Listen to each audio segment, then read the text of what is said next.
ফজরের কসম করে আল্লাহ বলেছেন ফজর সকাল, ফজর নিঃশ্বাস ছাড়ে। অসাধারণ একটা আয়াত, ফজর নিঃশ্বাস ছাড়ে। আজকের এডুকেশন সিস্টেম আমাদের এটা বিশ্বাস করবে সকাল নিঃশ্বাস ছাড়ে?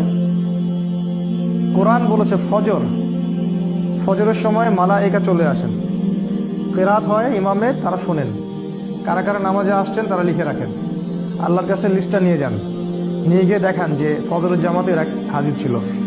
আবার আসরের জামাতে আরেক দল ফেরেশতা আসে, তারা আবার দেখেন আসরের জামাতে কারা কারা আছে, তারা আবার ফজর পর্যন্ত থাকে। কোরআনে সূরা ফজরের মধ্যে শপথ করে বলা হচ্ছে যে ফজর নিঃশ্বাস ছাড়ে। আমাদের এডুকেশন সিস্টেম কি বিশ্বাস করবে কথাটা যে ফজর নিঃশ্বাস ছাড়ে? তারা বল পাগলের পোলা, কি বলে, হয়তো গাল গল্প বলে। এই জন্য আমি বারবার বলি যে this education system is created by দাজ্জাল। এই এডুকেশন সিস্টেমটা ক্রিয়েট করেছে দাজ্জাল নিজেই।